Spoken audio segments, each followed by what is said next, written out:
우린 지난주에 심령이 가난한 자의 복에 대해서 함께 살펴보았습니다. 심령이 가난하다는 것은 내 영적 상태가 파산되었다. 내 능력으로 아무것도 할 수 없다. 그래서 자신의 연약한 상태에 대한 바른 이해가 필요하다라고 말씀을 드렸어요. 최근에 저희 집에 화장실이 불이 나가서 LED로 바꿨거든요. 근데요, 세상 환해졌습니다. 저희 집에서 가장 환해진 곳이 화장실이 됐어요. 그러니까는 예전에는 어둑어둑하니까 때가 잘 보이지 않았는데 이게 환해지니까요. 이곳저곳 더러운 곳이 너무 잘 보이는 거예요. 그래서 내일은 화장실 대청소기로 이렇게 작정을 했습니다. 네. 빛 대신 주님을 만나면 우리가요, 우리 자신의 연약함을 시인할 수밖에 없어요. 왜? 여기는 절대 선이고 우리는 너무나 악하기 때문에 내 연약함이 고백될 수밖에 없는 거예요. 신앙의 위인들은 자신의 존재에 대해서 바르게 인정을 했습니다. 왜냐하면 내 힘과 내 능력으로 무언가 할 줄 알았는데 결국은 아무 능력이 없는 거예요. 베드로도요, 영생의 말씀이 주님께 있는데 제가 어디로 떠나겠습니까? 라고 이렇게 주님 앞에 고백을 했죠. 왜냐하면 주님만이 우리의 길이고 진리요 생명 되시기 때문에 우리가 주님을 떠나서는 우리 스스로의 구원을 이루어 나갈 수가 없다라는 겁니다. 오늘 우리가 왜 주님 앞에 나왔습니까? 만약에 내가 진짜 능력이 있고 내가 힘이 있어가지고 내 힘과 능력으로 내가 내 삶을 내 마음대로 영위해 나가면서 내 스스로의 구원을 이루어낼 수 있을 거야, 이런 자신감이 있다라면 오늘 우리가 굳이 이렇게 주님 앞에 나와서 예배드릴 필요도 없고 우리의 삶을 헌신할 필요도 없는 거예요. 왜? 내가 능력이 있으면 내 스스로 구원할 수 있기 때문에. 그러나 이 땅에 그 어느 누구도 스스로 구원할 수 있는 힘이 없다라는 겁니다. 그런데 이 땅의 다른 종교들은요, 우리의 생각과 좀 달라요. 우리의 힘과 노력으로 무언가를 할 수 있다라는 그런 생각이 가득합니다. 이슬람교의 경전 코란 9장 회계장 20절부터 22절을 보면은 이렇게 나와 있어요. 신앙을 가지게 되어 이주하고 알라의 길을 위해 생명과 재산을 내던지고 싸운 자는 알라의 곁에 최고의 단위에 있다. 이런 자들이야말로 승리자이다. 주께서는 그대의 자비와 만족과 그들을 위한 낙원을 좋은 소식으로 그들에게 전하게 하신다. 거기에는 끊임없는 안락이 있고 그들은 거기에 영원히 머무르게 된다. 진실로 알라의 곁에는 큰 보수가 있느니라. 이렇게 주장을 하고 있고요. 또 코란 23장 믿는 사람들의 장 102절 103절에 보면은 저울 눈이 무거운 자는 번영한다. 저울 눈이 가벼운 자는 자기 신을 잃고 지옥의 불에서 영원히 머물 것이다. 이렇게 나와 있어요.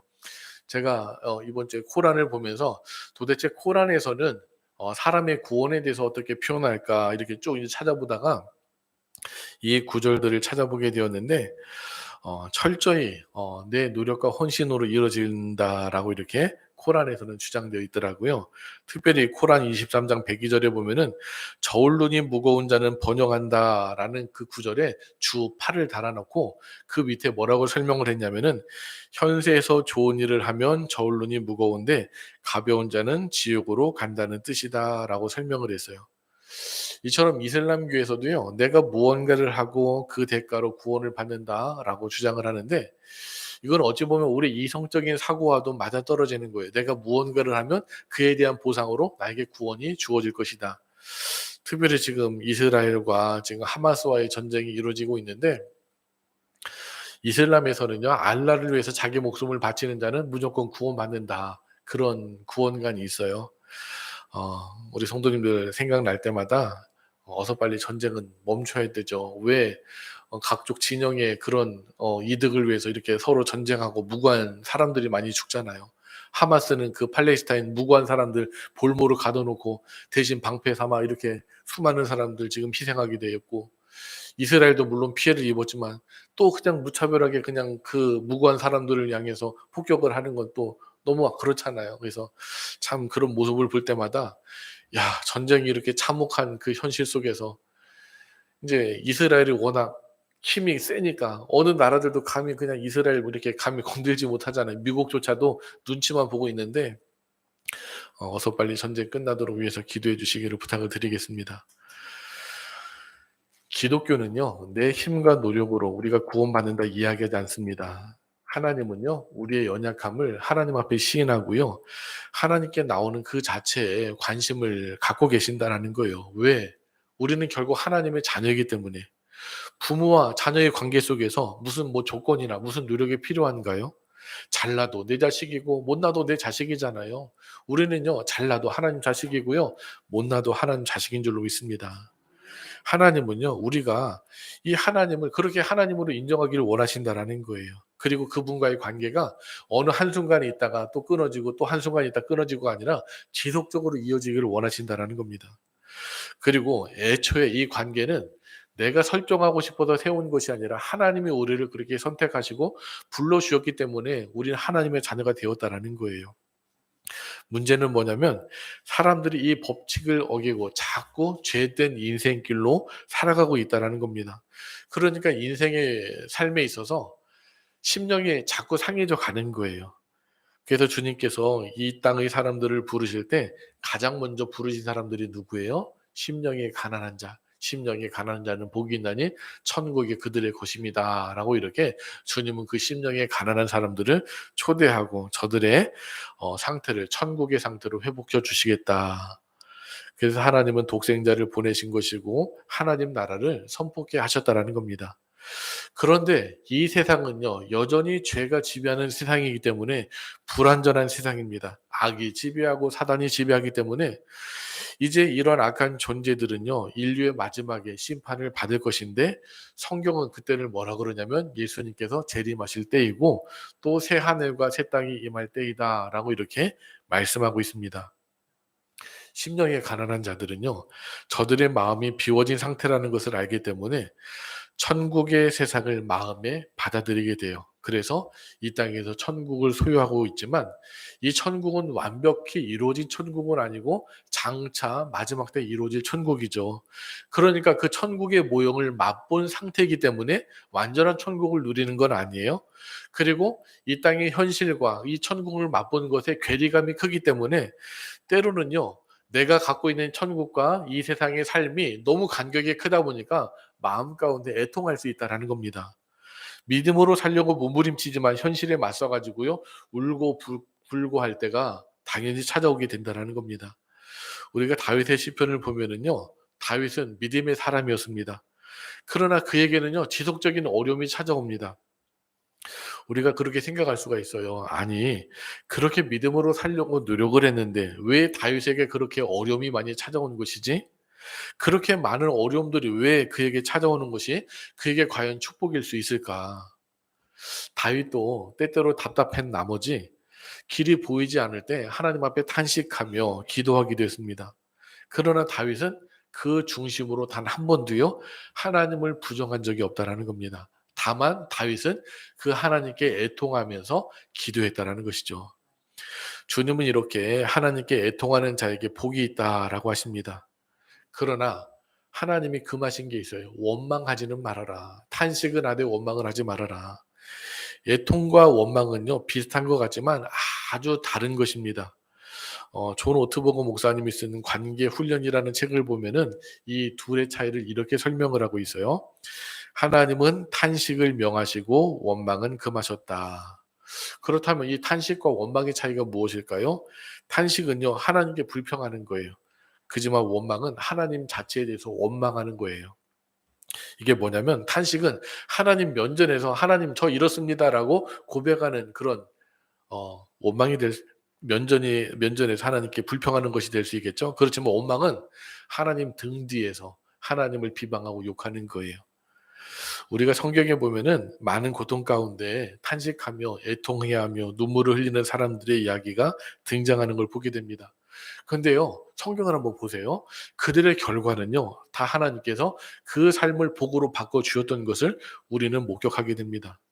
앞에서 말씀을 드리지만 다윗은요, 인생에서 고난도 참 많았어요. 하지만 다윗처럼 하나님의 큰 축복을 받은 사람도 찾아보기 쉽지 않다라는 거예요. 요셉도 그렇죠. 요셉도 엄청나게 고난을 당했죠. 다니엘도 엄청나게 고난을 당했죠. 그런데 하나님은 그 애통함을 들으시고 저들을 위로해 주신 줄로 믿습니다. 그러나 하나님 등 뒤에서 보이지 않는 곳에서 하나님께 불평하고 대놓고 욕하는 자들은요, 절대로 복을 누리지 못했다라는 겁니다. 저들은요 오히려 하나님의 징계의 대상이 돼버리고 말았어요. 이미 여러 번 말씀을 드렸지만 주님의 말씀을 듣고자 주님께 나온 우리 성도님들은 주님의 제자인 줄로 믿습니다. 오늘도 주님은 제자된 우리들에게 말씀을 해주시는데 애통하는 자는 복이 있나니 그들이 위로를 받을 것이며 라고 말씀을 합니다. 헬라어로 보면은 이 부분을 제가 직역을 해보면 이렇게 번역할 수가 있어요. 복이 있다, 비탄, 애도 슬픔이 있는 자들은 왜냐하면 그들이 위로를 받을 것이기 때문이다. 유진 피터슨 목사님은요, 이 부분을 메시지 성경에서 조금 의역을 했어요. 오늘날 우리가 받아들이기 쉽게. 어떻게 번역을 했냐면은, 가장 소중한 것을 잃었다고 느끼는 너희는 복이 있다. 그때에 너희는 가장 소중한 분의 품에 안길 수 있다. 저는 이 번역의 앞부분에 좀 생략된 부분이 있어가지고 요거를 조금 더 쉽게 번역하면 애통하는 자의 복이 바로 요것이다라는 것을 설명할 수 있을 것 같아가지고 제가 종합적으로 제가 이해한 바를 한번 정리를 해봤습니다. 하나님을 믿는 것 때문에 가장 소중한 것을 잃고 탄식하는 너희는 복이 있다. 왜냐하면 너희는 가장 소중한 분의 품에 안겨 위로를 받을 수 있기 때문이다. 우리가 하나님의 자녀로서 이 땅에서 믿음을 지켜나가는데 이게 쉬운 사람도 있고 또 굉장히 어려운 사람도 많아요. 대부분 나에게 주어진 그 십자가의 무게로 인하여서 주님 저 힘들어요 라고 고백하는 사람들이 참 많습니다. 바로 그러할 때 주님께서는 주님의 품에 안겨주셔서 저들을 위로해 주실 것이다 라고 말씀을 하고 있습니다. 일제치하 저항 시인이었던 윤동주라는 시인 우리 성도님들 잘 아시죠? 이분은 기독교인이었어요.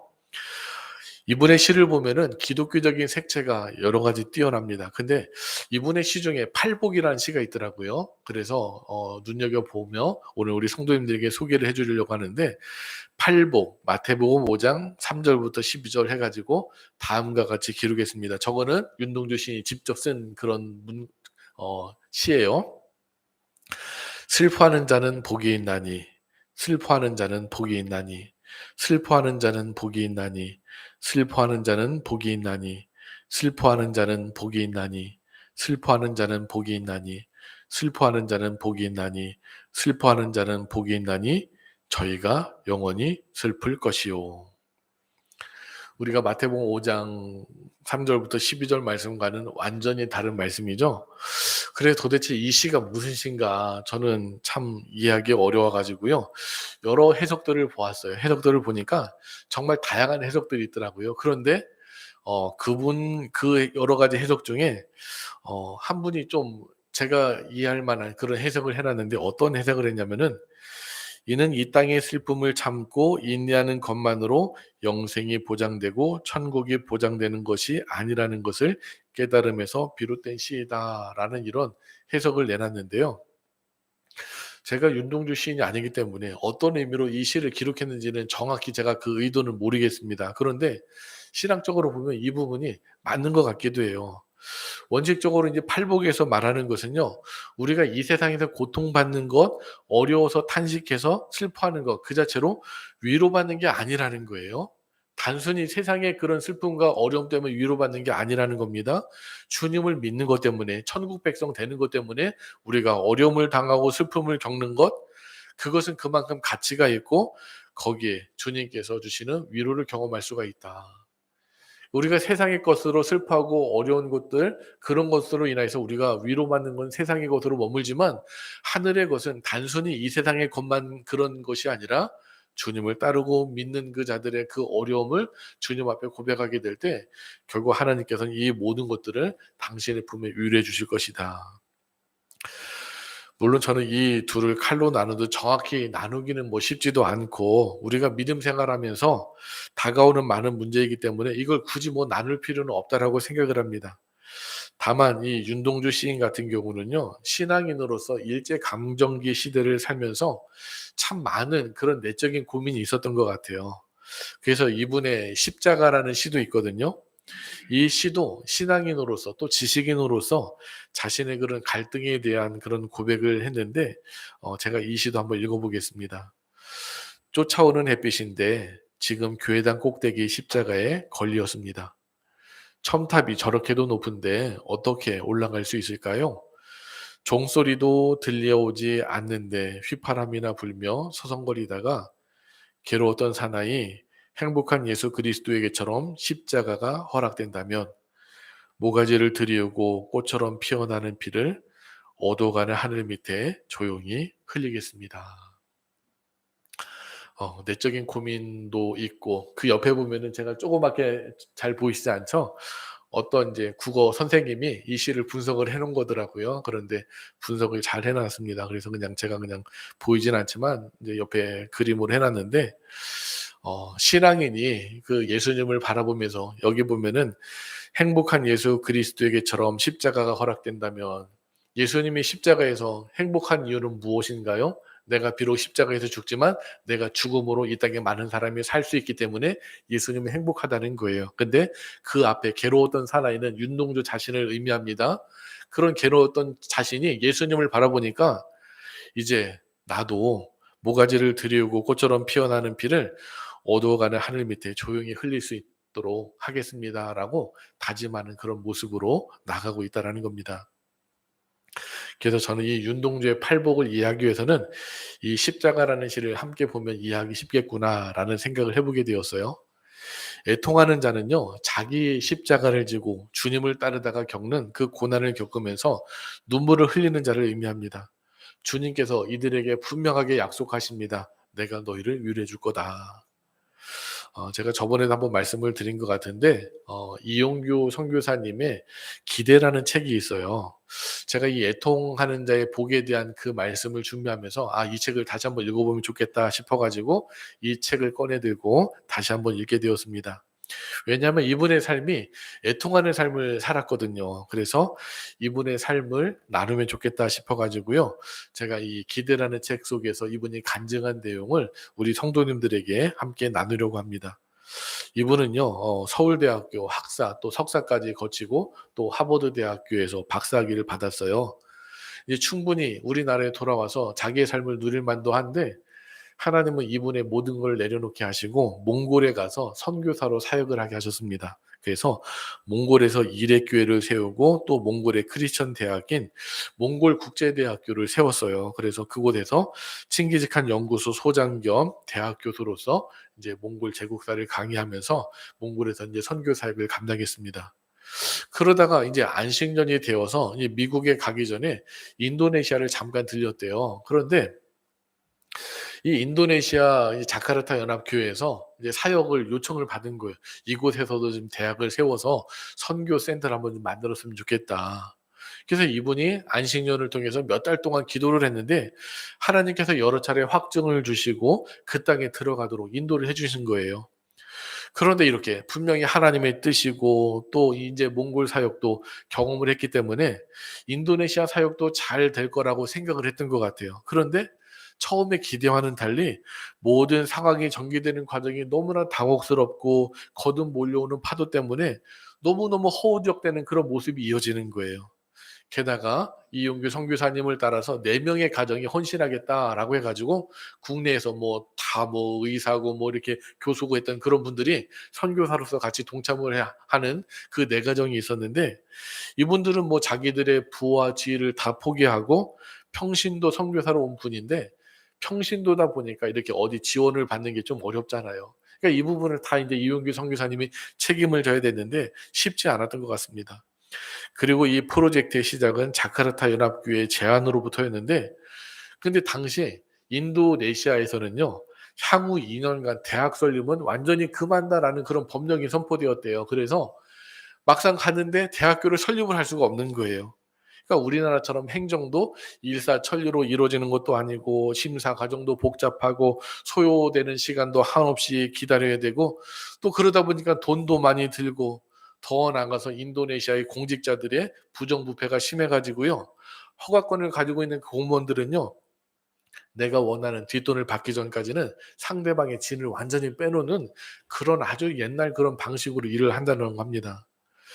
더욱이 인도네시아는요, 네덜란드의 오랜 그런 지배를 받다 보니까 외국인에 대한 불신도가 높아가지고요, 이 외국인의 법적, 경제적 활동에 많은 규제와 장벽들을 만들어 놓았다고 합니다. 또 저들의 종교가 이슬람 종교잖아요. 그것 때문에 또 문제가 쉬운 것도 아니었어요. 한마디로 시작하기도 전에 장애물들이 한두 개가 아닌 거예요.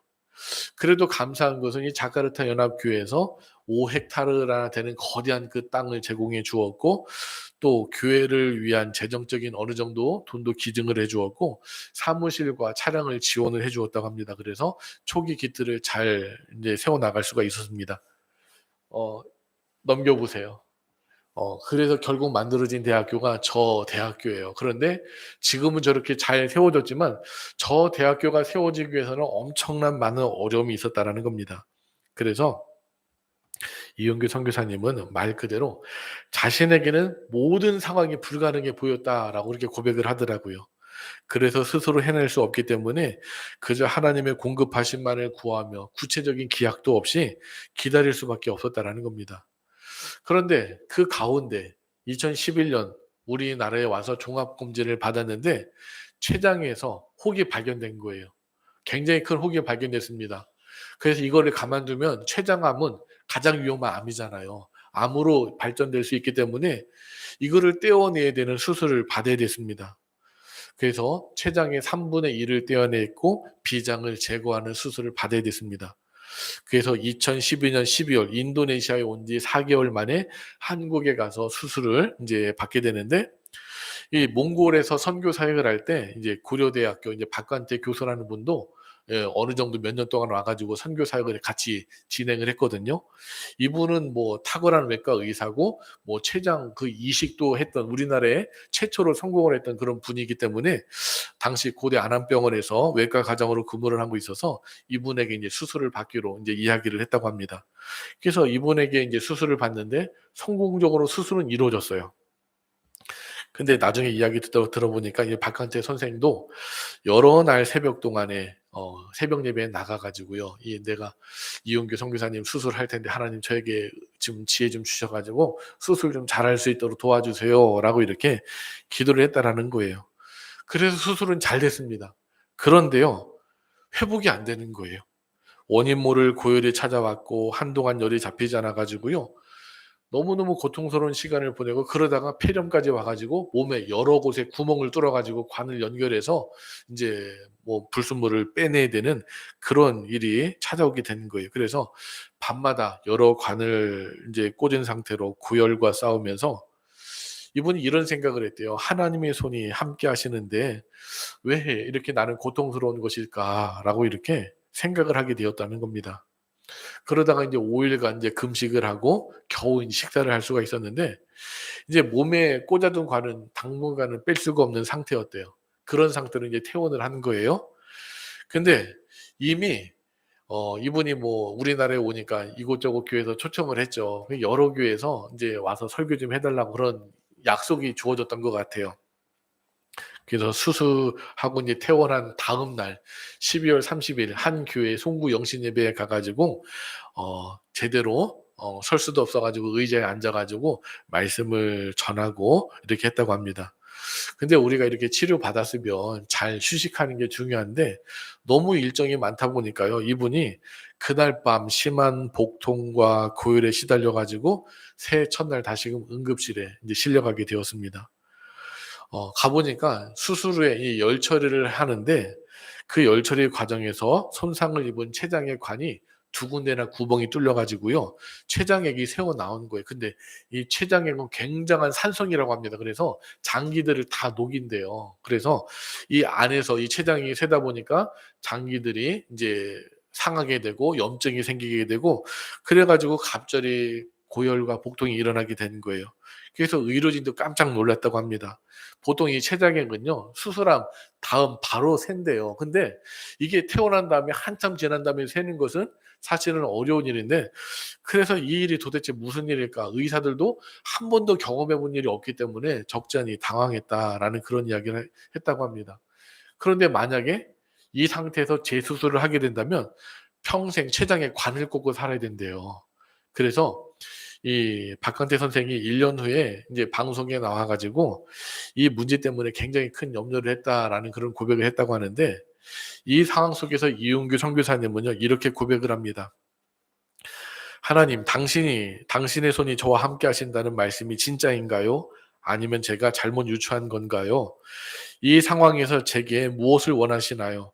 결국 최장 절제가 주님이 예비하신 인도하심인가요? 이렇게 하나님께 질문을 하면서 여러 가지 많은 복잡한 마음이 이어졌다라고 합니다. 그래서 당시 의료진은 이거 재수술하면 이게 너무나 위험 부담이 크기 때문에 재수술을 할 수가 없고 하늘의 뜻을 기다려보자라는 것이 결론이었어요. 그래서 재수술은 하지 않고 이 손상된 췌장이 자연 치유될 확률은 50% 미만이지만 그래도 기다려보는 수밖에 없다라고 해가지고 기다렸는데 결국 이 이용규 선교사님도 이 결과를 장담하지 못하는 상황 속에서 의료진도 그렇고 자신도 그렇고 하나님이 치료해 주는 것만 기다릴 수밖에 없는 그 상황이었어요. 이용규 선교사님도 고통을 이기고 자기도 이제 금식하면서 이제 기도하는 것밖에 할 수 있는 게 아무것도 없었다. 이분이 몽골에서 선교 사역을 할 때 이미 여러 번 죽음의 위기를 겪었어요. 러시아에서 온 사람이 마약을 먹고 총을 들이대고 쏴 죽이려는 그런 상황도 있었고 여러 번 죽음의 위기가 있었기 때문에 자기는 죽음에 대해서 두려워하진 않았대요. 근데 막상 이렇게 다양한 통증으로 고통을 받다 보니까 이게 평정심을 잃어버리게 되고요. 굉장히 큰 어려움을 겪게 되는 거예요. 그래서 결국 이용규 선교사님은 결국 하나님의 손길은 내가 원하는 방식으로 병이 낫고 내가 원하는 속도로 몸이 회복되는 걸 의미하지 않음을 다시금 인정해야 했다. 결국 하나님께 두 손 둘 발 다 든 거예요. 그런 상황 속에서 인도네시아에서는 이 이용규 선교사님의 아내 사모님이 4명의 자녀와 함께 있었는데 뭐 한국에 올 수 있는 상황도 아니었습니다. 그런데 그 사모님이 이렇게 기도했대요. 하나님께서 예비하신 일이 이루어지길 원합니다. 그것을 그대로 받아들이길 원합니다. 남편이 어떤 상태로 돌아오든지 인도네시아를 떠나지 않겠습니다. 어떤 일이 있든지 저에게 여기 맡겨진 사명 끝까지 감당하겠다라는 그런 고백을 했다라는 겁니다. 놀랍게도 10일 만에 기적이 일어났습니다. 췌장액이 새는 게 멈추게 되었고요. 그러면서 몸은 점차 회복이 되었습니다. 그러면서 이용규 선교사님이 이 전체 시간을 지나면서 느끼게 된 게 무엇이냐면은 왜 하나님께서 이 긴 기간 동안 자신에게 이런 고통을 주셨을까? 그 시간 동안 이용규 선교사님과 함께했던 그 사역들 처음에 이런저런 문제 때문에 잘 이루어지지 않는다 그랬죠. 그런데 이용규 선교사님이 이렇게 병원에 입원하니까 사역하기를 구성된 팀들이 연합이 안 됐던 사람들이 연합해서 기도하기 시작했다라는 거예요. 기도로 저들이 하나가 됐고 또 대학 사역을 위해서 연합한 교회 성도들이 또 이 이영규 선교사님 아프니까 다시 협력하면서 연합하면서 기도하는 그런 모습이 이어지게 되었다는 겁니다. 그러다 보니까 그동안 미진했던 사역들이 하나둘씩 이루어져 나가는 거예요. 그래서 이 선교사님이 이렇게 고백을 했습니다. 하나님께서 가장 바쁘게 움직이실 때 나를 묶어 놓으신 때였다. 그러니까 이용규 선교사님이 아무것도 못할 때 결국 하나님의 뒤에서 모든 것들을 다 처리해 주셨다는 겁니다. 만약에 이용규 선교사님이 가서 일사천리로 일이 다 진행된다고 생각해 보세요. 그 누구 자랑이에요? 자기 자랑이잖아요. 그런데 하나님이 결국 가장 일 많이 할 사람을 딱 묶어 놓으시고 이 사람을 중심으로 그 주변에서 모든 일들을 다 일어나게 만들어서 나가셨다는 겁니다. 그래서 인간의 열심과 인간의 방식이 하나님의 일에 방해가 될 수 있기 때문에 그래서 자신이 병원에 있었던 그 시간이 하나님이 가장 열심히 일하셨던 시간임을 나중에 깨닫게 되었다는 겁니다. 그리고요, 고난 가운데 그분을 향한 소망을 유지하는 게 비록 내가 고난을 당하지만 끝까지 하나님께 소망을 두는 게 얼마나 축복인지를 고백하게 되었다라고 이야기합니다. 그리고 또 이번 계기를 통해서 어떤 일이 벌어졌냐면은 장인 장모님이 교회에 다니지 않으셨대요. 그런데 이번 계기를 통해서 장모님이 교회에 나가서 하나님께 그렇게 기도했대요. 하나님 이서방 살려주시면 교회 나가겠습니다. 그래서요. 이렇게 소원을 하고서 결국은 이분이 회복된 다음에 이제 장인 장모님도 교회 다니게 되었다라는 그런 고백을 하게 되었습니다. 그러니까 이런 일들을 통해서 이용규 선교사님은 내가 알지 못하는 하나님의 일하심을 기대하게 되었다. 당장에는 깜깜해 보이지만 시간이 지나고 보니까 하나님의 정확하고 오묘한 계획들이 하나둘 이루어져 나가는 그런 모습들을 보게 되었다. 오늘 주님께서 애통하는 자는 복이 있나니 그들이 위로를 받을 것이다 라고 말씀을 해주셨습니다. 하나님을 믿는 것 때문에 가장 소중한 것을 잃고 탄식하는 너희는 복이 있다. 왜냐하면 너희는 가장 소중한 분의 품에 안겨 위로를 받을 수 있기 때문이다. 하기도 하고 또 손해를 보기도 하고 그런 것이 단 하나라도 있다면 주님께서 절대로 그 하나라도 놓치지 않고 기억하시고요. 그 모든 것들을 우리 주님께서 위로해 주실 줄로 믿습니다. 오늘 주님의 위로를 경험하시고 앞으로의 모든 삶 가운데도 주님의 위로와 치유와 능력으로 그 모든 것들을 경험할 수 있는 우리 믿음의 성도님들 되시기를 주님의 이름으로 간절히 축원합니다.